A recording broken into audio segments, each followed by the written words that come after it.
What's going on, everybody, and welcome to the Other Side of the Firewall podcast. We're talking about the latest and greatest of cybersecurity news, as well as we highlight those movers and shakers and glass ceiling breakers, those people of color who've made it to the other side of the proverbial firewall. My name is Ryan Williams, and as always, I'm joined by Shannon Tynes. What's up? What's up? What's going on? We also have Chris Abacan. What's going on, everybody? And Daniel Acevedo. How's it going, guys? What's going on? So full team here, right? X-Force.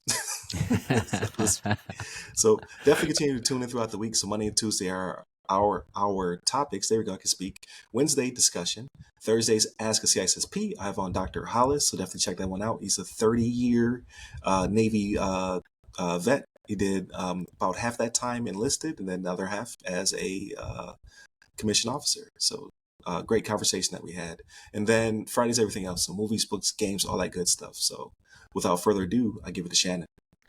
All right, everybody. So this article comes from bleepingcomputer.com by Bill Toulis. The title of this one is Hacker Trap. Fake OnlyFans tool backstabs cybercriminals, steals passwords. So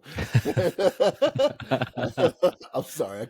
I thought I'd be able to get through it without laughing, but I can't. So yeah, look, no honor amongst thieves, right? Like that's not the way it's going right now, right? Whether it be a matter of, the wolves are running out of sheep to slaughter, so they gotta turn to cannibalism or whatever it may be. But that's pretty much what this is talking about, right? So like they have these tools out there that are used to steal information from people, right? And they kind of hide it in OnlyFans, right? Which is the way to do it, right? Because it seems like it's kind of crazy because I'm seeing more and more in the mainstream media to where they're referencing something from like OnlyFans, whether it be somebody's getting in trouble for it, you know what I mean? Or, some school mom in California is out here with an OnlyFans and now her kids can't go to their private Christian academy, stuff like that. Like it's one of those things where they're making money doing it, right? So this is the right target to go after, right? Like to send somebody something that's not through OnlyFans, but to make it seem like it's coming through OnlyFans and it's legitimate and it's stealing information, but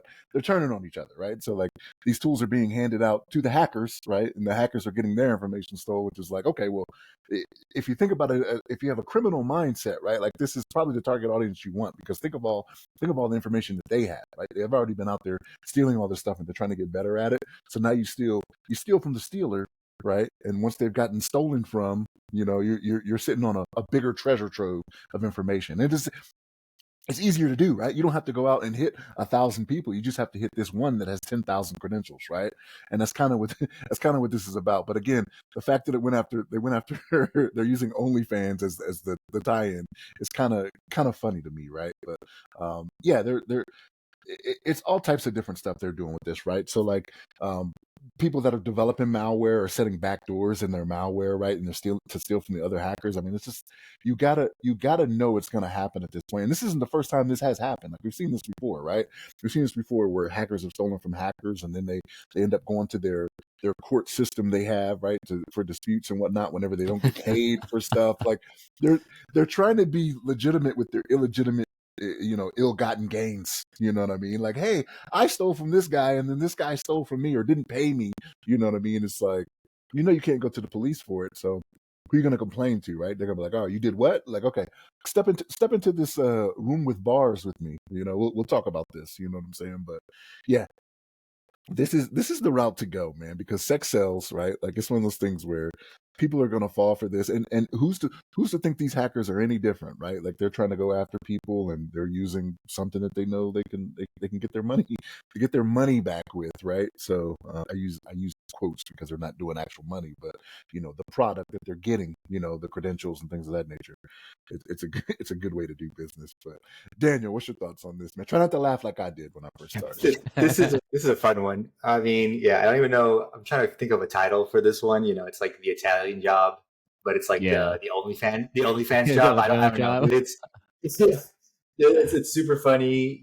Spy versus spy, hacker versus hacker world. This is kind of what it comes down to in this environment. I think you kind of hit the nail on the head there. It was a good analysis. They're cannibalizing themselves. Maybe for some reason the targets, low-hanging fruit, aren't low-hanging anymore, but the low-hanging fruit are now becoming the other hackers maybe that don't have as much experience or that are targeting specific things in OnlyFans, and they become more susceptible to themselves. All I know is that now I can't sell feet pics of myself online because I'm worried that I'm just going to be taken left or right. So I'm just going to put dots on those bad boys and not worry about that. But, the Luma infection, very curious, right? You think you're actually signing up for one thing as a hacker, and then all of a sudden you have some malware, and then all of a sudden that gets put on a paid site. You get all your credentials swiped, you get all your goodies are now out in the open. All the dirty laundry's out there for everybody to see. I don't know. I think the article is really fun read. What's the guy's name? Bill Tools is good on him. I think he kind of broke it down beautifully. And I wish I could add more, but I don't know, Chris. What do you got? I don't have anything else, but the OnlyFans job. That's my contribution to this one. Well, I think the article really talks about kind of like some of the stuff like malware as a service. I'm kind of thinking about how, being a hacker or performing, script kiddies, doing that. It's getting a lot more accessible to low level hackers, right? When you got low level hackers, you got a lot of low level thought when it comes to, how to proceed with the honor, right? They don't care. They're just trying to make that money, right? So if there's code that's available, or if there's people to exploit and it's right there, the low-hanging fruit is other hackers, other low-level hackers. And so that's kind of my first thoughts. They talk about a tool called Luma. Luma is the let's see what it says. It operates as the malware as a service, but it also steals two-factor authentication codes, cryptocurrency wallets, passwords, cookies, and it's got like an ability to restore Google sessions, right? So from your federated accounts, from your let's say from your initial login to Google, right? You can access YouTube, right? You can through the federated environment, or rather that single sign-on environment, right?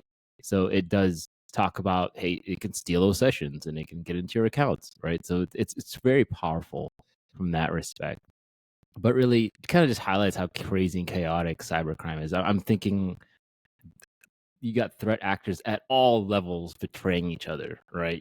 How do I know it's not advanced persistent threat against advanced persistent threat trying to hack each other? So maybe, and that view itself could be obfuscated by this as well, right? You don't know what you don't know. And really, like, I want to be like, yeah, I want to do my typical awareness campaign thing, right? Trying to talk through, but what is it? Hey, hackers, you got to be aware too. You got to be aware of your safety as well. Really, I would just say, really big takeaway for me is, make sure you know where you're signing into, right? Takeaways, I look into how you're getting into your platforms, managing the identity and access management of your own systems. If your organization running, your own environment, really look at securing those to the nth degree. Take another look, conduct reviews on a monthly, quarterly, semi-annual basis, right? That's all I got. I mean, Shannon really covered the best part, right? Which was. So here's a question for you guys. Let me jump in here real quick, Ryan. I know you're coming up next, but so do you think this is going to slow down some of this malware as a service if these guys have to worry about developmental backdoors being added into the malware that's being offered to them? Do you think they're going to be like, all right, maybe I should be a little more careful about this, like knowing that you're a target now as well, right? I think Chris I said it jokingly, and Chris kind of laid it on heavier, that I think the people that are going to be taken by this are probably hackers that don't have that much experience or don't have their own sophisticated tools set up for what they're downloading and implementing in their own systems, right? I think any good hacker that would have tried to download or went this route to use this, whatever they thought was the one thing, and then it wound up being Luma, would have probably known that was Luma before it got on their machine. So script kiddies are always a target, right? Like, we know this, right? Like, they don't really know what they're doing. They're like, oh, you're going to do the work for me and I'm just going to benefit from it. But like, I don't know for sure that these hackers were putting in that time like they should have, right? To be like, all right, let me verify this is not something that's going to steal from me. Like there was so much money being made. I think the dollar signs just came up in their eyes. Yeah. And they were like, oh, I'm going to make so much money doing this one, right? Just looking at the description. I don't know what it looks like when they're downloading these malwares, right? Like, but they probably just, like we've talked about it, in the billions of dollars that's being made from this type of service, right? Like, maybe they just weren't paying enough attention, and maybe they'll get back to being, as as careful as they should be, right? Maybe this will turn them around, right? Maybe they'll turn into a white hat, right? Maybe they'll start working for, this is how they started working for the CIA, right? Is getting hacked one time. They were like, I let my urges get the best of me, and this is what happened. Isn't that a TV script or something? You got famous hacker gets caught and has to work for the government. Swordfish. It's like the reverse. Swordfish. A movie Swordfish. Yeah. John Travolta. Yeah. I can't believe we have a swordfish reference on the podcast. Like, I like the movie, not just for Halle Berry, but I like the movie. I thought it was a good movie. Yeah. Didn't it have the ball bearing scene? Yeah. The movie was crazy. Daniel says no. You didn't like it? It's not real. It's not realistic. Let's be real, right? It was not good. It was not good. It was like that era. It was like It was like Hackers came out with Angelina Jolie, Swordfish with John Travolta. There was another one. It was like that whole time frame. Those type of movies. It's 6.5 on IMDb, so that's higher than I thought it would be. It's not the worst. Good IMDb, man. Me too. That's higher than I thought it was going to be. But yeah, please like, share, subscribe, all that good stuff. You want to hear more swordfish references? Face off maybe with John Travolta and Nicolas Cage. I don't know what's coming up, but hit us up by all the websites go by your name. In Swordfish? Yeah, right? Wasn't he Hugh Jackman? Hugh Jackman, Halle Berry, John Travolta, yeah. Yeah. I remember Hugh Jackman. I put a whole different face on that person. Hugh Jackman, man. That's and crazy. Don Cheadle. Don Cheadle, too. Cheadle was the guy that was coming after him. Yeah, he was the government guy that was coming after him. Now I got to watch it again. I got to refresh my memory on these movies. No, you don't. You don't watch it. No, I don't. But hit up all the websites that go by our name, the other side of the FW, the other side of the firewall. If you would like to do a pre, mid, or end-roll ad with us, please hit me up at the other side of the FW at gmail.com. We can discuss packages and things of that nature. But yeah, this article is pretty funny how they're, the bad guys are after the bad guys. We have these several times a year where this pops up on our radar and we're like, yeah, we got to talk about this, like hacker court and things of that nature pop up. But I would say, because I don't have much to add as well, but for those would-be script kiddies and things of that nature that are getting caught up in this Malware-as-a-Service, I have a very good quote for you. So there's a saying in Tennessee, I know it's in Texas, probably in Tennessee, that says, fool me once, shame on you. Fool me, you can't get fooled again. All right? By George. Like, just get out the game. If you get caught in this, then yeah, you should probably come on to the good side, right? Because it's not, you're not meant for this, and we need more people on this side anyway. We talk about there's 470,000 vacancies. All right, come on this side where the money is not as plentiful as on the bad guy side, but you won't get stolen from by your peers, right? It's like getting bullied. Like you're getting bullied by the bigger kids on the in the playground. So yeah, come to this side, come to the good side. But I digress. Hit up all the websites, go by our name. Hit us up at all of the social medias, the other side of the firewall, the other side of the FW, or hit me up personally. I'm at RY Security Guy. That's RY Security Guy, pretty much everywhere. And then where can they find you, Chris? You can find me on LinkedIn under Chris Abacon, last name spelled A Beacon. And what about you, Daniel? On LinkedIn under my name, Daniel Acevedo.